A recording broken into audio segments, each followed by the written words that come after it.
Imagine this. An ordinary passenger steps off a long-haul flight at Heathrow Airport. No false passport, no disguise, no nervous glances. Just a woman with a small suitcase, a phone in her hand, and the look of someone ready to explore a new country. To airport staff, she was another tourist arriving in London. To border control, she was routine. To everyone watching, she was invisible. What no one could see was that this quiet arrival marked the beginning of one of the most disturbing and unusual criminal investigations Britain would face in years.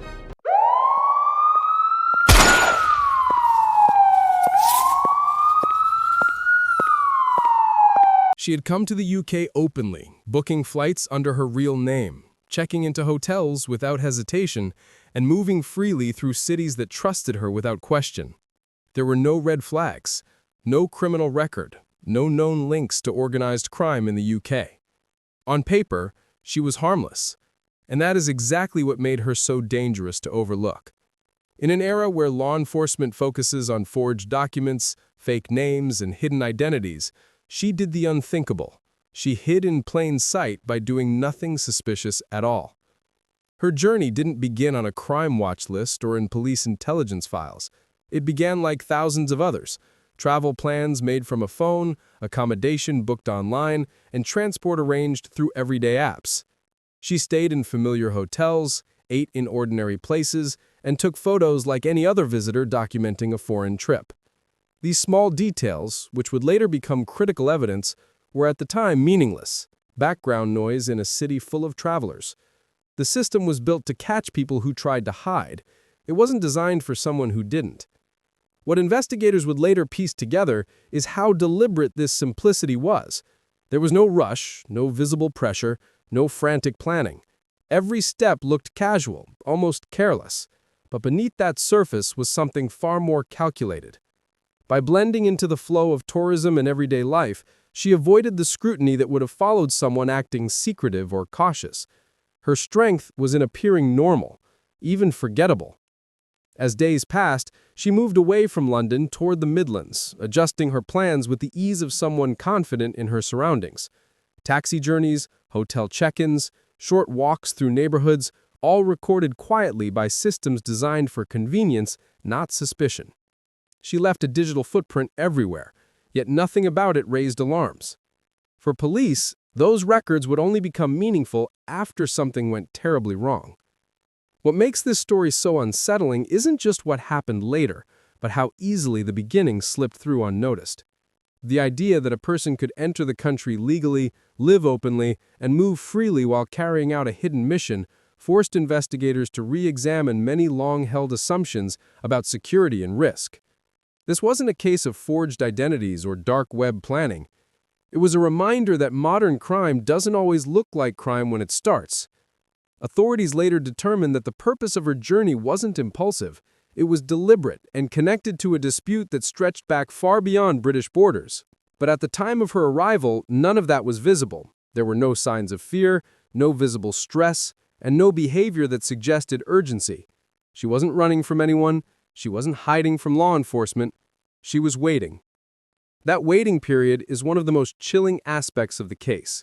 For weeks, she lived an ordinary life in Britain, interacting with people who had no idea who she was or why she was there.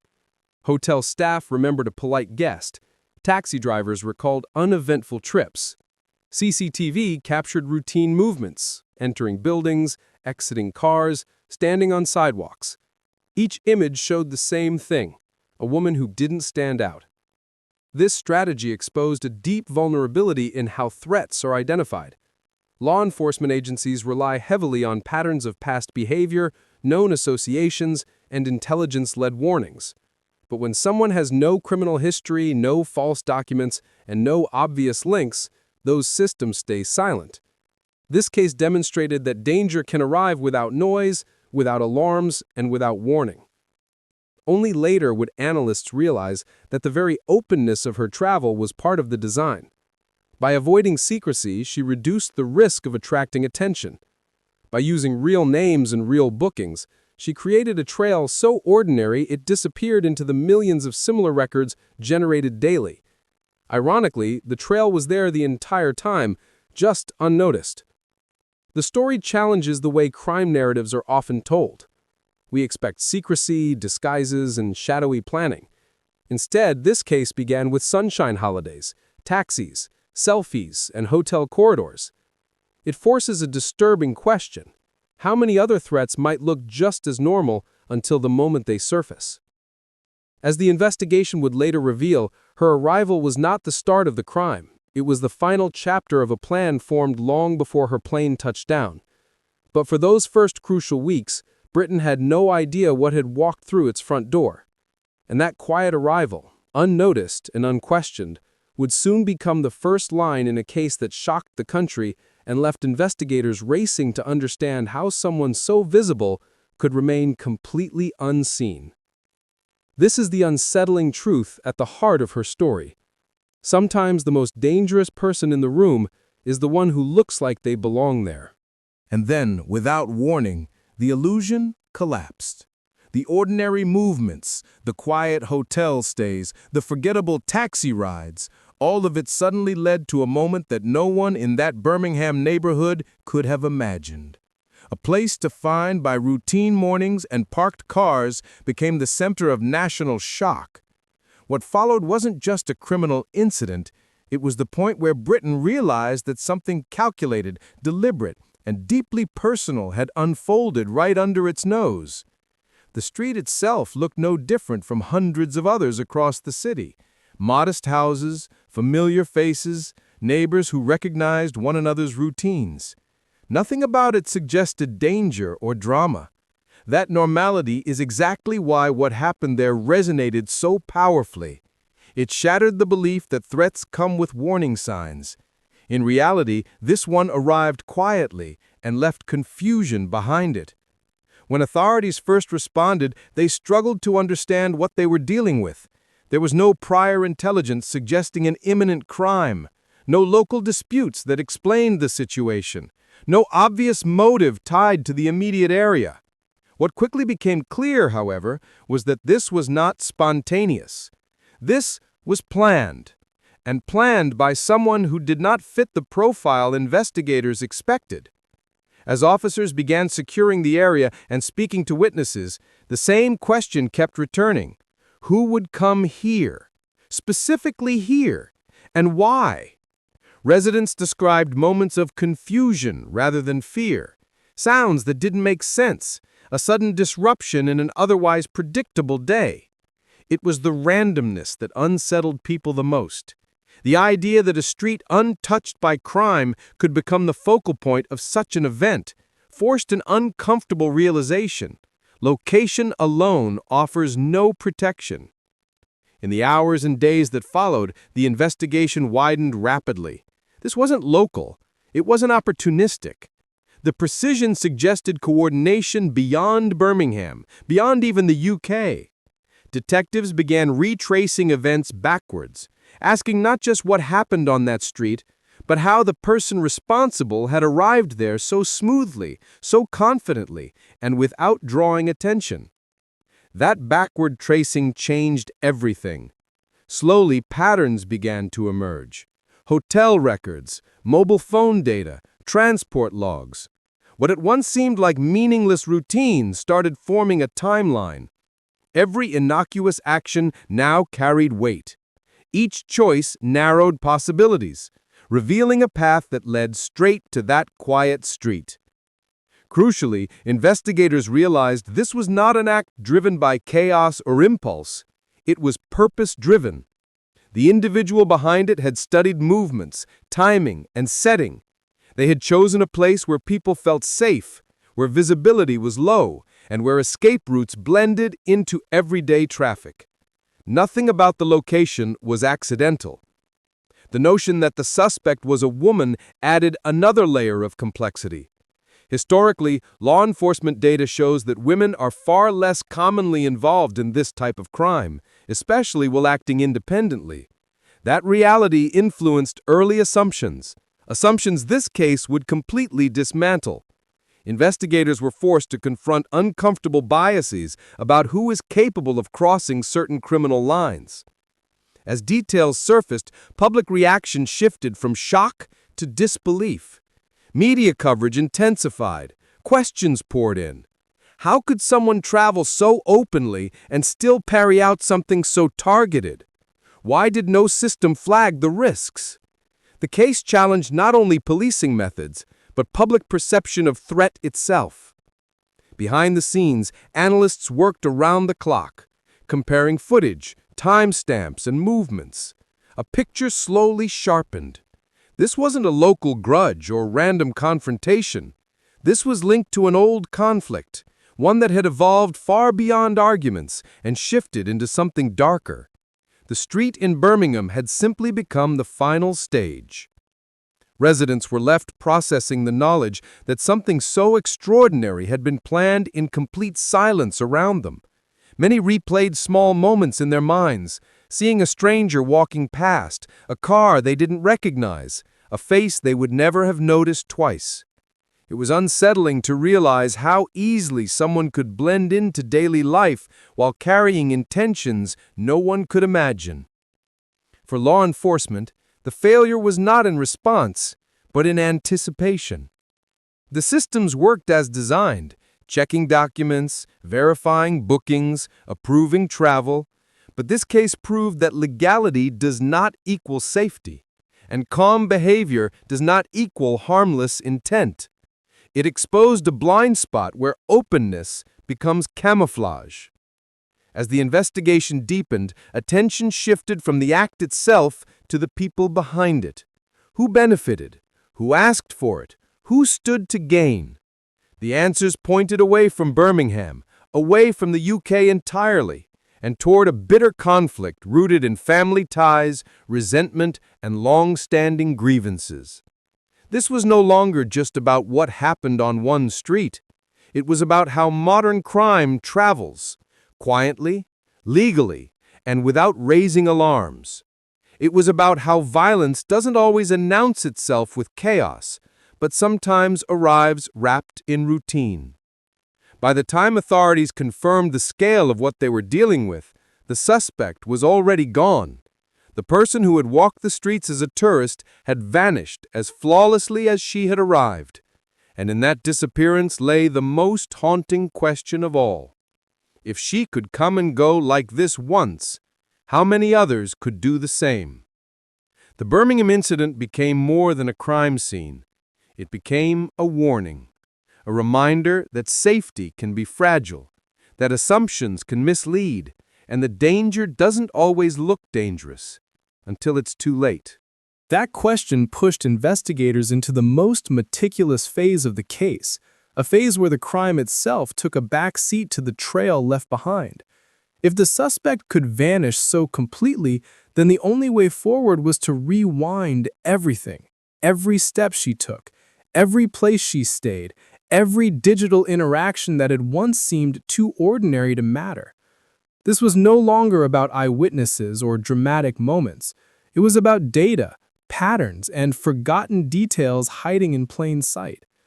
What made the investigation so unusual was how much evidence existed, yet how invisible it had initially been. She hadn't tried to erase herself. In fact, she'd done the opposite. Hotel bookings were made openly. Taxi rides were logged. Payments were processed through legitimate systems.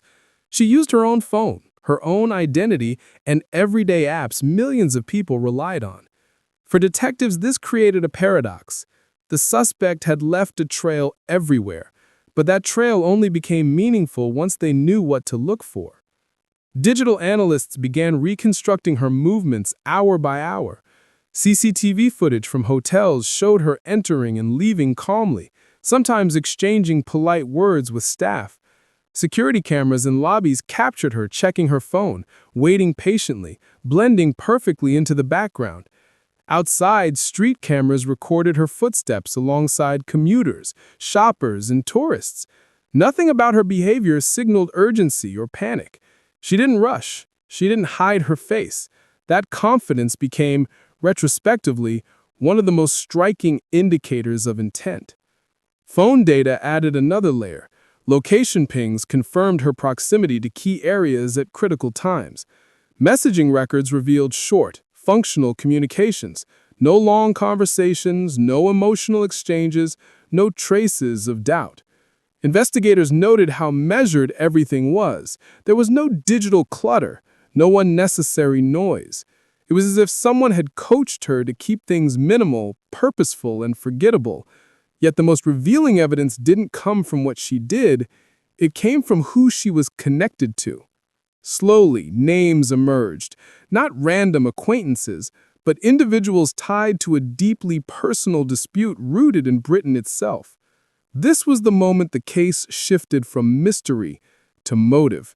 The crime wasn't random, it wasn't ideological, it wasn't financially driven. It was revenge, long-standing, simmering, and outsourced. The connection led investigators to a British father and son duo entangled in a bitter feud that had escalated beyond legal arguments or family disagreements. This dispute had become something else entirely, fueled by anger and resentment that crossed borders. The theory took shape. The suspect hadn't acted alone. She had been recruited, positioned, and directed, not as a hardened criminal, but as someone trusted enough to be given a task that required anonymity and distance. This discovery reframed everything. Her lack of aliases, her open travel, her apparent normalcy, all of it made sense now. She wasn't trying to disappear forever. She only needed to remain invisible long enough. The planners behind the scenes understood something crucial. An outsider draws less attention than a familiar face. A foreign visitor with no UK criminal profile could move with fewer obstacles than anyone already known to police. The trail also exposed just how fragile modern tracking systems can be when exploited strategically. Data exists everywhere, but without context, it's meaningless. Each digital breadcrumb on its own seemed harmless. Together they formed a precise route through the country one investigators could now trace with chilling clarity. What once looked like tourism was revealed as reconnaissance. As police mapped her timeline, they realized how narrowly they'd missed her at multiple points. Had suspicion arisen even hours earlier, the outcome could have been different. That near miss haunted the investigation. It wasn't negligence, it was design. The system functioned exactly as expected, and that was the problem. Public reactions shifted again as details emerged. The idea that something so serious could be pieced together from such ordinary actions unsettled people. Every phone ping, every hotel receipt, every CCTV clip was a reminder that modern life records everything, yet understands almost nothing in real time. The truth only appears afterward when it's too late to stop it. Investigators also came to understand that the suspect's role may not have been driven by ideology or even malice, but by loyalty, manipulation, or a distorted sense of purpose. That psychological dimension complicated the narrative. This wasn't a caricature of evil. It was a case study in how ordinary people can be pulled into extraordinary wrongdoing when personal connections override rational judgment. The international element added urgency. If the suspect had left the UK, she could be anywhere. Jurisdictional challenges slowed progress. Different countries, different legal systems, different priorities. Every delay increased the risk that the trail would go cold. Yet the same openness that allowed her entry now worked against her. Her movements were too clean to be erased completely. This phase of the investigation became a masterclass in modern policing. Patient, data-driven, and collaborative. No dramatic raids, no public arrests, just analysts, detectives, and forensic specialists quietly rebuilding the past to understand how the present had unfolded. It was slow work, but it was relentless. By the time authorities were confident they had identified their suspect, she had already slipped beyond immediate reach. But she hadn't disappeared. She had merely moved, and in moving, she had underestimated one thing: the permanence of digital memory. You can cross borders, you can change environments, but the record of where you've been never truly forgets. What began as a baffling act on a quiet Birmingham street had now become something larger, a global puzzle connected by data, motive, and human relationships. And with each piece placed, the image sharpened into something far more disturbing than a single crime. It revealed how modern revenge travels, how trust is weaponized, and how easy it can be to mistake normal for harmless, until the story catches up to you. That unsettling realization marked the point where the case stopped being about whether she would be found and became about when. Once the digital picture was complete, investigators understood they were no longer chasing a ghost, but tracking a person whose escape depended entirely on time. Every border crossed, every hotel stayed in, every device used after leaving the UK carried risk. And yet, for years, she remained just out of reach. What followed was a quiet international pursuit, far from headlines and public updates. Law enforcement agencies across multiple countries exchanged intelligence, reconciled timelines, and aligned legal frameworks that rarely move at the same speed. This was not a chase through streets or airports, it was a chase through systems. Immigration databases, financial logs, telecom records, and travel manifests. Each update narrowed the possibilities, pressing the invisible walls closer. Meanwhile, the suspected motive continued to crystallize. Investigators confirmed that this was not random aggression, but a carefully considered act tied to a long-running family feud, scarred by grudges, loyalty, and perceived betrayal. The planners behind it never intended to place themselves anywhere near the outcome. Distance was protection. By involving someone without a criminal past, emotionally connected yet operationally separate, they created a buffer between intent and execution. For the suspect, those years on the move were shaped by paradox. She had escaped immediate arrest, yet she couldn't truly resume a normal life. Every routine action carried risk. The same openness that once protected her now made her vulnerable. You can't disappear completely in a world that records everything, especially when multiple nations are quietly paying attention. Back in Britain, the victims' families waited. The absence of immediate resolution added another layer of harm, uncertainty. Justice delayed is not just a legal issue, it's an emotional one. Each year that passed without answers deepened the sense that something unfinished lingered in the air. Yet investigators stayed methodical, knowing that pressure leads to mistakes, and mistakes were exactly what they were waiting for. And then, years later, it happened. Not with drama, but with inevitability. A routine stop. A cross-check, a name flagged. The same systems that once allowed her to move freely now did their job in reverse. The confirmation didn't come from a single mistake, but from patterns aligning too closely to ignore. She had underestimated the endurance of modern investigations. Her arrest closed the physical gap, but opened a new chapter of questions. Why agree to it in the first place? What was promised? What was believed? In custody, the narrative became less about pursuit and more about accountability, not just hers, but that of those who planned, encouraged, and benefited while staying far from the consequences. The courtroom phase stripped away myth and speculation. Evidence replaced theory. Timelines replaced headlines. The same digital breadcrumbs that once seemed harmless were now presented as proof, a meticulous reconstruction of choice after choice. The defense examined intent, the prosecution examined planning. At the center stood a woman who once passed unnoticed through an airport, now facing the full weight of decisions made years earlier. Public reaction was divided. Some saw cold calculation. Others saw manipulation and misplaced loyalty. The case forced uncomfortable conversations about responsibility, influence, and how persuasion can blur into participation. It challenged the idea that criminality always looks like chaos or desperation. Sometimes it looks calm, cooperative, ordinary. Beyond a verdict, the legacy of the case ran deeper. Law enforcement reviewed protocols, assumptions were challenged, training materials were updated. The idea that openness equals safety was permanently shaken. This wasn't about creating fear of travelers, it was about understanding how modern crime adapts faster than perception. For the public, the story lingered because it felt plausible.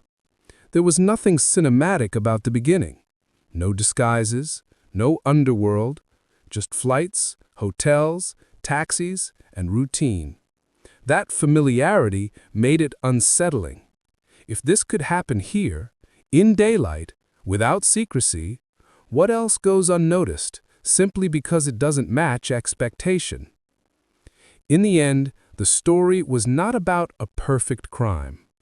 It was about a flawed plan that relied on underestimation, of systems, of persistence, and of time.